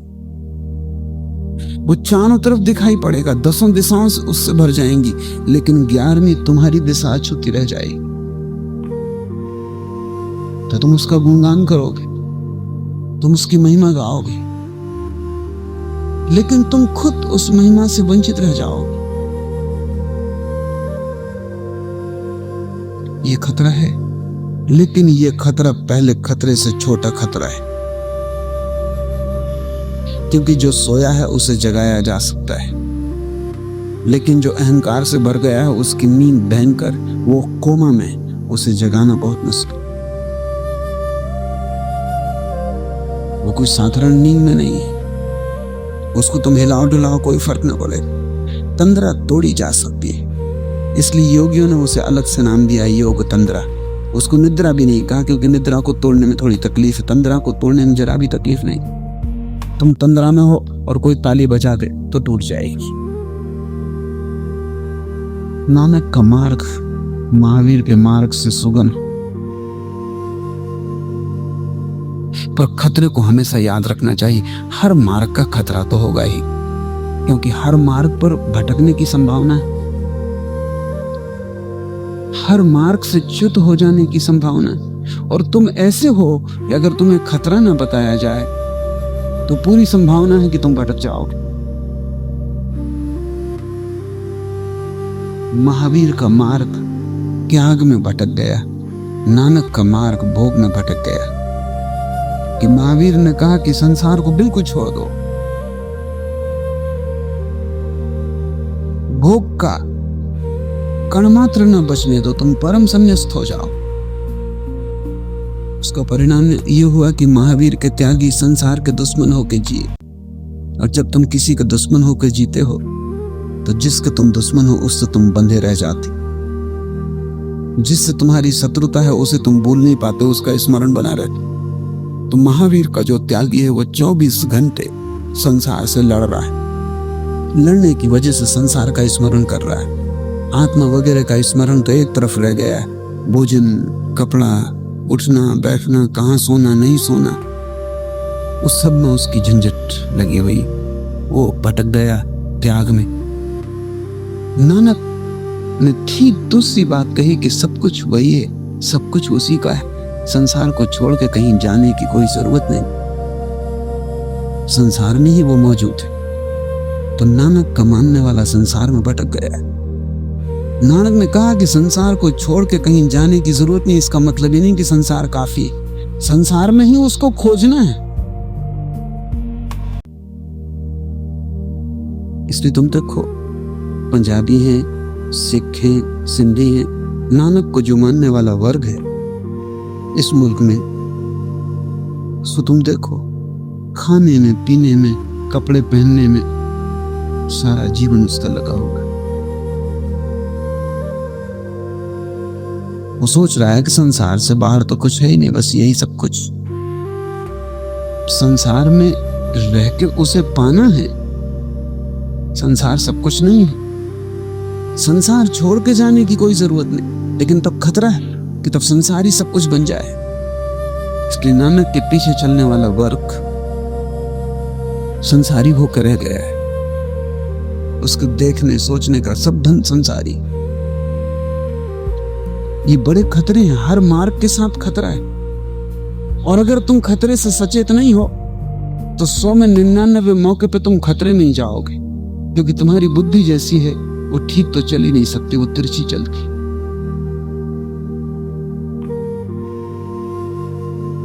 तुमने कभी गधे को चलते देखा? वो कभी बीच रास्ते पर नहीं चलता, वो हमेशा दीवाल इस तरफ या उस तरफ अति पे चलता है। बुद्धि को गधा कहना उचित है। तुम बुद्धुओं को गधा कहते हो, लेकिन बुद्धिमानी ही गधापन, क्योंकि बुद्धि चलती ही किनारे से, एक अति पकड़ती है दूसरी अति, और बुद्धिमान का लक्षण है मध्य में होना। और वहां खतरा है। इसलिए नानक की परम गोह बातें खो गई। सिख तो हैं, नानक का सिख कहां? जिसने सिखावन सुनी हो, जिसने अपने सिर को छोड़ा हो, जो श्रद्धा और हृदय से भरा हो, और जिसने एक बात स्मरण रखी हो, एक गुर से सब हल हो जाता कि सभी प्राणियों का एक है दाता, उसे मैं कभी न भूलूं। वो स्मरण बना रहे, उसकी सतत प्रतीति बनी रहे, उठते बैठते वो मुझ में समा जाए। मैं जो भी करूं वो उसके स्मरण के साथ ही हो, तो तुम संसार में रहते हुए संसार के पार हो जाओ, यहां रहते हुए वहां पहुंच जाओगे। मंदिर जाने की जरूरत नहीं, घर ही मंदिर हो जाएगा। साधारण कामकाज उसकी विशिष्ट गरिमा से भर जाएगा। तुम्हारा कोई काम साधारण न रहेगा, असाधारण हो जाएगा। जहां भी तुम नहाओगे वहीं गंगा होगी। लेकिन डर है कि तुम सोच लो फिर कुछ करने को नहीं बचा, फिर हम जहां आ रहे हैं वहीं ठीक। गंगा का सवाल नहीं है, तुम्हारा सवाल है। तुम जब भिन्न होते हो तो गांव की साधारण सी नदी गंगा हो जाती, और तुम जब भिन्न नहीं होते तुम गंगा को भी साधारण नदी बना लेते। तुम्हारे साधारण और असाधारण होने का सवाल है। क्या है साधारणपन? साधारणपन है बिना स्मरण के जीना, और असाधारणपन है उसके स्मरण से जीना। और उसका स्मरण मूल्यवान है, उसके लिए कुछ भी खोना पड़े तो तुम तैयार रहोगे, लेकिन उसके स्मरण को खोने को तैयार न रहोगे। इसलिए नानक कहते हैं, सिखावन जो सुन लेता उसकी बुद्धि रत्न, जवाहर और माणिक जैसी हो जाती। क्यों माणिक और रत्न और जवाहर की वो बात कर रहे हैं? वो इसलिए कर रहे हैं कि अगर जरूरत पड़ेगी तो तुम कुछ और छोड़ दोगे, लेकिन माणिक को न छोड़ोगे। तुम्हारे खीसे में रुपए का नोट है और माणिक पड़ा है, जरूरत पड़ी तुम रुपए का नोट छोड़ दोगे, जरूरत पड़ी तो तुम पूरा घर छोड़ दोगे, लेकिन माणिक को न छोड़ोगे, क्योंकि तुम जानते हो वो सबसे मूल्यवान है। जीवन से सब छूट जाए लेकिन स्मरण न छूटेगा, क्योंकि तुम जानते हो सब जीवन दो पौड़ी का है। वो स्मरण माणिक की भांति, वो सर्वाधिक बहुमूल्य। अगर किसी की आयु चारों युगों के बराबर हो जाए, उससे भी 10 गुनी हो जाए, अगर 9 खंड के लोग उसे जानते हो और उसके साथ चलते हो, जिसको सुनाम प्राप्त हो और जिसकी कीर्ति सारे जगत में फैली हो, वह भी अगर उसकी दृष्टि में नहीं जचता है तो कोई भी मूल्य नहीं, उसके पूछ का कोई भी अर्थ नहीं, उसे कोई भी नहीं पूछता। जे जुग चारे आरजा होर गसूनी होई, नव खंडा विच जानिए नाल चले सब कोई, चंगा नाव रखाई के तिसु कीरत जग लेई, जे तिसु नदर न आवई तब बात न पूछी के। नानक कहते हैं कि तुम्हारे पास चारों युगों की उम्र हो, सतयुग से लेकर कलयुग तक, जितना ये सृष्टि की उम्र है उतनी तुम्हारी उम्र हो, उससे भी 10 गुनी हो जाए। 9 खंडों के लोग, सारे सृष्टि के लोग तुम्हें जानते हो, तुम्हारे साथ चलते हो, बड़ा तुम्हारा सुनाम हो, सारे जगत में तुम्हारी कीर्ति हो, फिर भी अगर उसकी दृष्टि में तुम न जचे तो कुछ भी सार नहीं। इसे थोड़ा सोचिए। पर हमारी यही तलाश, सारी दुनिया हमें जान ले, सारी दुनिया का साम्राज्य हमारा हो, उम्र हो, धन हो, सुयस हो, सुनाम हो, यही हमारी खोज। और नानक कहते हैं तुम सब पालो, तुम पूरी सृष्टि के मालिक हो जाओ, लेकिन उसे न जचो तो कुछ भी सार नहीं। क्या बात, क्या कारण? सब पाके भी तुमने कभी किसी को तृप्त होते देखा? पूछो अरबपतियों से, पूछो सिकंदरों से, हिटलरों से, तुमने कभी उन्हें तृप्त देखा? कभी तुमने उनके आसपास वैसी भाव हवा देखी जो खबर देती हो कि सब मिल गया है? उल्टी ही हालत है। जितना तुम ऐसे लोगों के करीब जाओगे उतना ही पाओगे उनकी दरिद्रता बढ़ी, उनका भिक्षा पात्र बड़ा हो गया, वे और मांग रहे हैं। नौखंड काफी नहीं, चारों युगों की उम्र पर्याप्त नहीं। उनकी मांग जो भी मिल जाए उससे बड़ी, उनका अभाव अनंत है, वो भरा नहीं जा सकता, उसे भरने का कोई उपाय नहीं।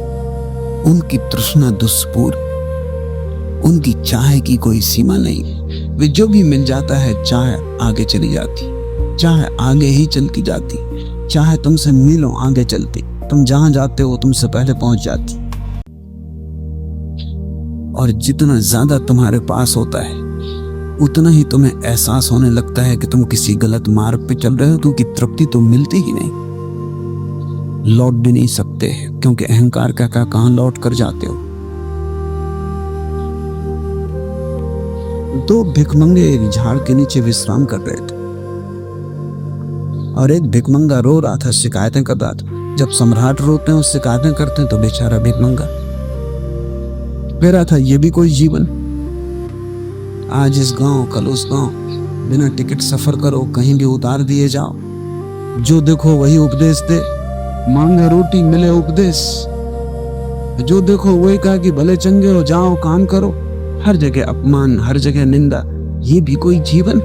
और खदेड़े जाते हो हर जगह से, पुलिस वाले सदा पीछे खड़े, जहां सो वहीं से उठाए जाओ, रात पूरी नींद भी एक जगह नहीं ले सकते।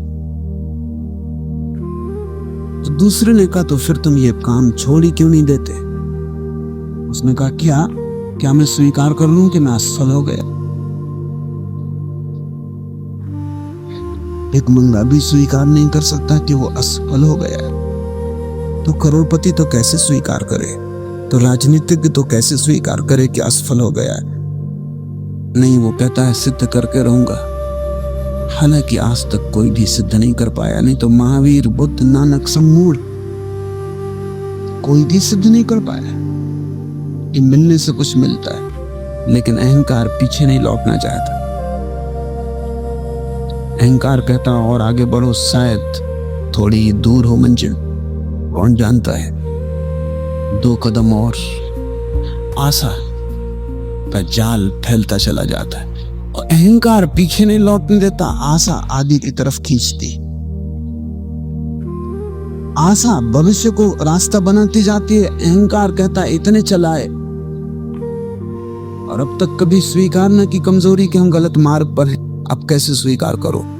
ढांक लो, छिपा लो, किसी तरह चलते जाओ, कभी सफलता मिलेगी ही निश्चित। तुम्हारे सब सफल लोगों के भीतर असफलता के आंसू छिपे, वो प्रकट नहीं करते, इसलिए उनके पब्लिक फेसेस और उनके प्राइवेट फेसेस अलग है। उनका जो चेहरा वो दिखाते हैं जनता में वो अलग है, उनका चेहरा जो वो अपने बाथरूम में आईने में देखते हैं वो बिल्कुल अलग है। तुम उन्हें रोते पाओगे, जब जनता में देखोगे तुम उन्हें मुस्कुराते पाओगे। उनकी मुस्कुराहट झूठी है, उस मुस्कुराहट के भीतर कुछ भी नहीं, सिर्फ आंसू छिपे। नानक कहते हैं कि सब मिल जाए तो भी तृप्ति नहीं मिलती। तृप्ति तो तभी मिलती है यदि तुम उसे भा जाओ, और तब नंगे फकीर को भी मिल जाती है। जिसके पास कुछ नहीं है उसे भी हमने आनंदित देखा है, और जिनके पास सब है उन्हें भी दुखी। तो जरूर तृप्ति का सूत्र कहीं और है। वो तुम्हारे पास क्या है इससे उसका कोई संबंध नहीं, तुम्हारा परम सत्ता से क्या संबंध, उससे उसका संबंध है। तुम्हारे पास क्या है इससे निर्णय नहीं होता कि तुम तृप्त हो। तुम और परमात्मा के बीच क्या नाता है, उस दिशा में तुमने कैसे सूत्र बांधे, उससे पता चलता है कि तुम तृप्त हो या अतृप्त हो। अगर उससे नाता बन गया, अगर तुम उसकी तरफ उन्मुख हो गए, और वही है अर्थ इस बात का कि अगर तुम उसे जच गए, तुम तो उसे जचे ही हुए हो, नहीं तो वो तुम्हें पैदा क्यों करे? तुम उसे जचे ही हुए हो, अन्यथा वो तुम्हें इतना अवसर क्यों दे? तुम उसे जचे ही हुए हो, लेकिन तुम टीक किए खड़े हो। जच जाने का अर्थ है जब तुम उन्मुख हो जाते हो, और तुम जब उसकी सूरत को सब सूरतों में देखते हो, और तुम हर जगह उसी का वास पाते हो। पत्थर भी तुम्हें धोखा नहीं दे सकता, तुम पत्थर में भी उसी को धड़कते पाते हो। जब तुम सब तरफ उसी को पाते हो, तब तुम जच गए। तो नानक कहते हैं, यदि मैं उसको भाग गया तो मैंने तीर्थों में स्नान कर लिया, उतरी स्वर्ग की गंगा तुम्हारे ऊपर। ये गंगा जो हिमालय से बहती है, प्रयाग और काशी छूटी हुई, इस गंगा में नहाने से कुछ भी ना होगा। उसकी गंगा उतरनी चाहिए, उसको जाने चाहिए। भाग गए तुम उसे, स्वीकार हो गए। वह भी अगर उसकी दृष्टि में नहीं जचता तो कोई उसे नहीं पूछता कितना तुम पालो व्यर्थ। तुम्हारा सब पाना गहरे अर्थों में गंवाना है। तुम्हारी सब संपदा सिवाय विपदा के और कुछ भी नहीं। एक ही संपदा है, उसको जज जाना। वही जब तुम्हारी खोज बन जाती तो तुम संसार में सन्यासी हो गए। करते तुम सब हो, ध्यान उसका रखते हो, घूमते तुम सब तरफ हो, नजर उस पर रखते हो, क्षुद्र बड़े छोटे काम में लगे रहते हो, लेकिन विस्मरण उसका नहीं होने देते। वो तुम्हारे भीतर। ये जो सुमरण, ये जो सुरति, ये जो अजपा जाप है, धीरे धीरे धीरे तुम जच जाओगे, तुम उसे भा जाओगे। और जिस दिन तुम उसे भा जाते हो, उस दिन तुम्हारे जीवन में नृत्य उतरता, उत्सव उतरता है। उस दिन तुम्हारे पास कुछ भी नहीं होता और सब कुछ होता है। वो कीटों में भी कीट बना दिया जाता है, और दोषी भी उस पर दोष मढ़ने लगते।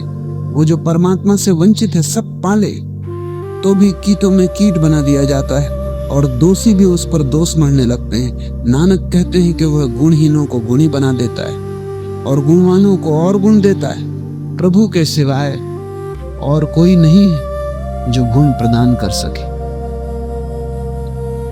प्रभु के सिवाय और कोई नहीं जो तुम्हें गुण प्रदान कर सके। तुम उसे अगर चूक गए तो सब चूक गए। वही निशाना, याद रखो, प्रतिपल वही निशाना।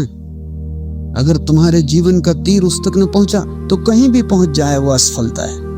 एक ही सफलता है, वो परमात्मा को पा लेना है, और सब असफलताएं एक ही उपलब्धि है, उसे जज जाना। तुम कभी सोचो, तुम किसी को प्रेम करते हो और तुम जज जाते हो। प्रेमी तुम्हें स्वीकार कर लेता है, प्रेमी तुम्हें हृदय से लगा लेता है, तब तुम्हारे जीवन में कैसी पुलक आती है। तब तुम्हारे पैर जमीन पर नहीं पड़ते, तब तुम हवा में उड़ते हो जैसे तुम्हें पंख लग जाते, और कुछ अज्ञात घूंघट तुम्हारे जीवन में बजने लगते जो तुमने कभी ना सुने। तुम्हारे चेहरे की रौनक उड़ जाती है, रंग बदल जाता है, तुम्हारी आंखें किसी और ही बात की खबर देने लगती। प्रेम को छिपाना इसीलिए तो मुश्किल है। तुम सब छिपा लो, प्रेम को तुम नहीं छिपा सकते। अगर तुम्हें किसी से प्रेम हो गया तो वो प्रकट होगा ही, उसके बचाने का कोई भी उपाय नहीं, क्योंकि तुम चलोगे और ढंग से, उठोगे और ढंग से। तुम्हारी आंखें उसकी खबर देंगी, तुम्हारा रोआ रोआ उसकी खबर देगा, क्योंकि प्रेम एक स्मरण। साधारण जीवन में भी अगर तुम प्रेमी तुम्हें स्वीकार कर ले तो तुम इतनी पुलक से भर जाते हो। तुम जरा हिसाब लगाओ, पूरा अस्तित्व तुम्हें स्वीकार कर ले, तब तुम्हारी पुलक कैसी होगी। पूरा अस्तित्व तुम्हें प्रेम करे, हृदय से लगा ले, आलिंगन घटित हो, तुम पूरे अस्तित्व के साथ प्रेम में बंध जाओ। ये तो मीरा कह रही है कि कब कृष्ण तुम मेरी सैया पर आओगे। ये प्रतीक प्रेमी के कि मीरा कह रही है मैंने साज सैया को संवार के रखा, फूलों से तुम्हारी सेज बनाई, कब तुम आओगे, कब तुम मुझे स्वीकार करोगे।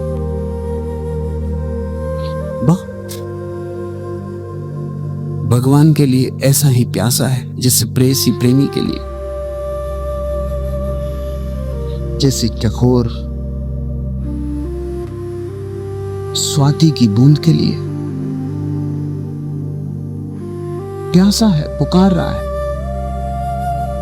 फिर एक बूंद भी तृप्ति बन जाती है, एक बूंद भी मोती बन जाती है। और जब उतनी पुकार और प्यास से कोई जीता है तो साधारण पानी मोती हो जाता। अगर उतनी ही पुकार और प्यास हो तो गुरु की एक सिखावन माणिक बन जाएगी। एक बूंद काफी है, एक बूंद सागर हो जाएगी। और जिसने गुरु की सिखावन समझ ली, सिखावन ही क्या है, छोटा सा सूत्र है, समझ लो तो बहुत छोटा, न समझो तो अनंत जन्म बीत जाते। छोटा सा सूत्र नानक कहते हैं, गुरा एक दई बुझाई सारी प्यास बुझा देता है एक गुर। सबना जिया का एक दाता सो में बिसर न जाए, बस उसको भर में विस्मरण न करूं, एक छोटा सा गुर सारी प्यास बुझा देता है, सारी तृष्णा मिटा देता है, सारी चाह खो जाती। नानक कहते हैं वो गुणहीनों को गुणवान बना देता है, गुणी बना देता है। उसकी तरफ चेहरा हुआ कि तुम पात्र हुए, पात्र तुम सदा ही थे, खाली थे। उसकी तरफ चेहरा हुआ, भर गए, उसकी महिमा ने तुम्हें आके आंदोलित कर दिया।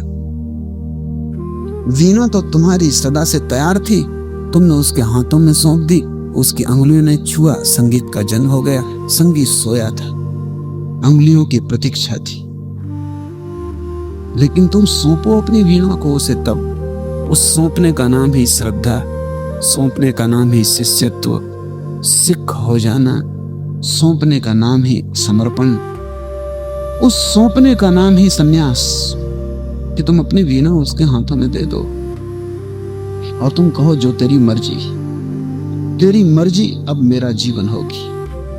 मैं तुझे स्मरण रखूं, इतना मेरा से सब तेरा,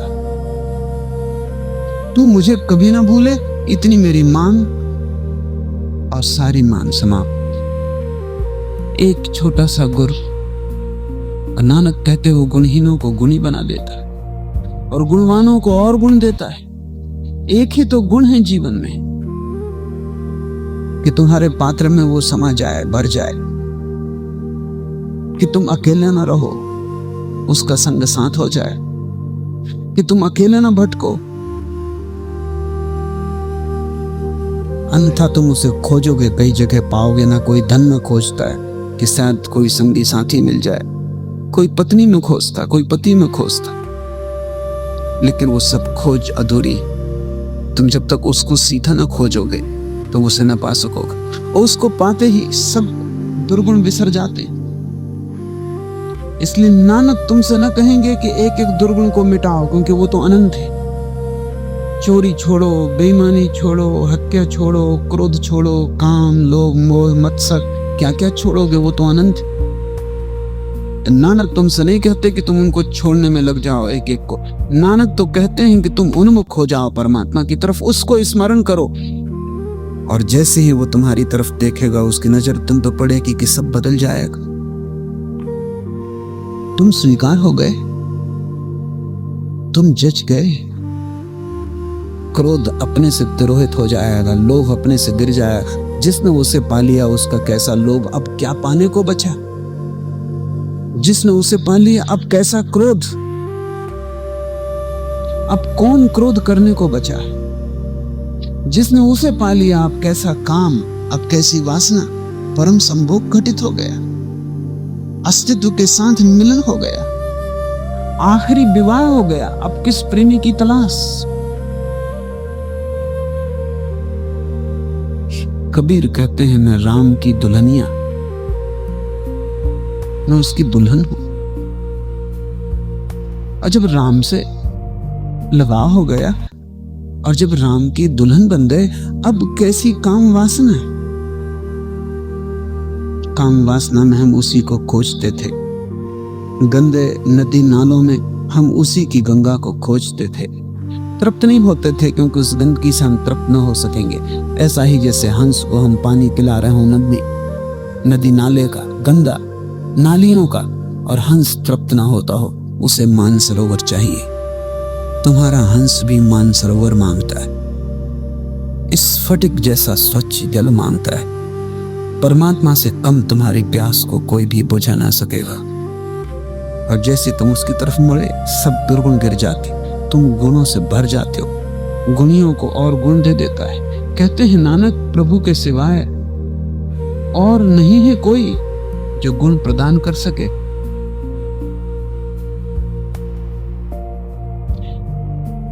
नानक निर्गुणी गुण करे, गुणवंतिया गुण दे, तेहा कोई न सुझे, जी तिस गुण कोई करे।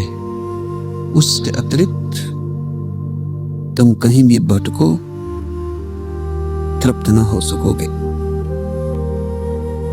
उसकी के अतिरिक्त तुम भटक ही रहे हो जन्मों जन्मों से,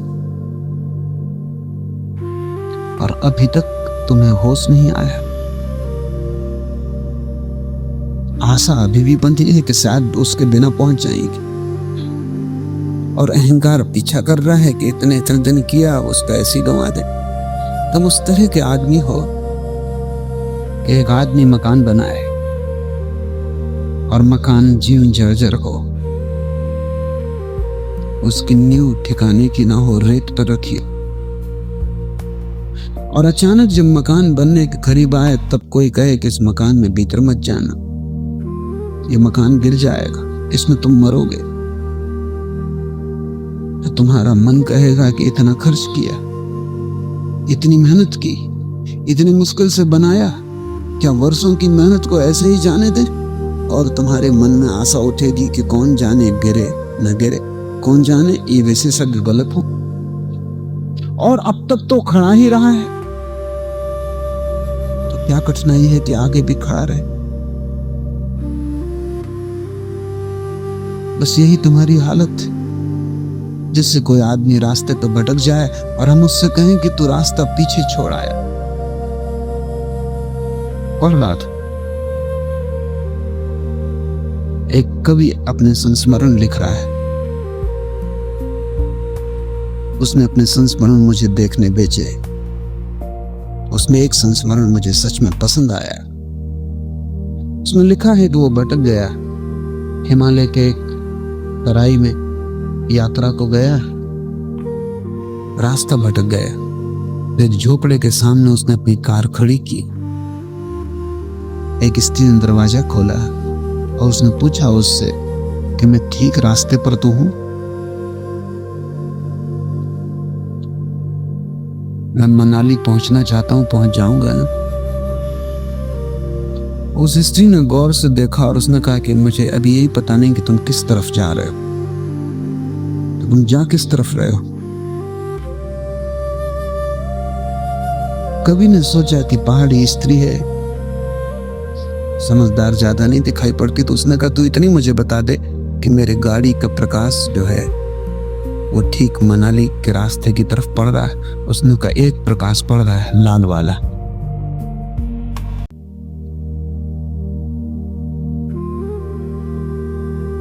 जब कोई तुमसे कहे 50 मील चल के तुम आ गए या 1000 मील चल के आ गए, और कितने मील तुम चल चुके हो कुछ गिनती नहीं, अचानक कहे कि तुम्हारा लाल प्रकाश तो गंतव्य की तरफ पड़ रहा है, तो तुम्हें धक्के से सदमा पहुंचेगा। इसका मतलब है पीछे लौटना पड़ेगा।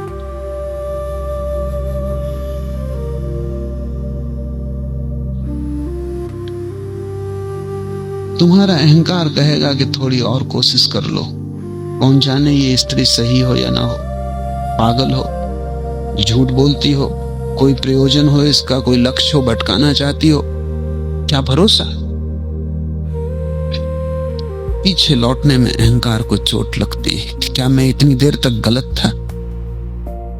इसलिए बच्चों को सिखाना आसान, बूढ़ों को सिखाना मुश्किल हो जाता, क्योंकि उनका मतलब है कि वो चल चुके 60 साल 70 साल, क्या 70 साल तक वो गलत थे। इसलिए बच्चे को तो सिखाना आसान, क्योंकि वो चला ही नहीं, कोई अहंकार नहीं, तुम जहां चलाओ वो चलने को राजी। बूढ़ा जहां चलाओ वहां चलने को राजी नहीं, उसके पक्के रास्ते हैं और वो कहता है मेरे रास्ते ठीक, क्योंकि उन्हीं रास्तों पर उसका अहंकार निर्भर है। और तुम सब बूढ़े हो, न मालूम कितने जन्मों से चल रहे हो, वही तो अड़चन है। इसलिए छोड़ने की हिम्मत भी नहीं होती, क्योंकि इतने इतने जन्मों की चेष्टा व्यर्थ गई। तो इतने इतने जन्मों तक मैं अज्ञानी था, इसलिए तो ज्ञानी के पास जाने में तुम डरते हो। पहुंच भी जाओ तो अपने को बचाते हो, 25 दलीलें और तरकीबें खोज खोज के बचाते हो। कहीं उसकी वर्षा तुम तो हो ही न जाए, कहीं ऐसा ना हो कि तुम्हारे ज्ञान का और अनुभव का चोगा गिर जाए। और ध्यान रखो तुम्हें पीछे लौटना पड़े, क्योंकि रास्ता तो तुम बहुत पीछे छोड़ आए हो। इसलिए तो जीसस कहते हैं कि फिर से बच्चे की भांति हो जाओ। वो लौटने के लिए कह रहे हैं कि कृपा करो लौटो, रास्ता पीछे छूट गया है। फिर से बच्चे की तरह हो जाओ, बुद्धि को हटा दो और बहुत गुणों की वर्षा होगी। वो सदा हुई है। नानक कुछ बहुत पढ़े लिखे नहीं, न कोई बड़े अमीर, साधारण घर में पैदा हुए, न कोई बड़ी शिक्षा हुई, पहले दिन ही पाठ चला और बंद हो गए। फिर भी वर्षा हो गई। जब नानक पर हो गई, जब कबीर पे हो गई वर्षा, तुम पर क्यों ना होगी। बस कहीं एक ही बात चूक रही है, वो ये कि तुम विमुख खड़े हो, पीठ किए खड़े हो।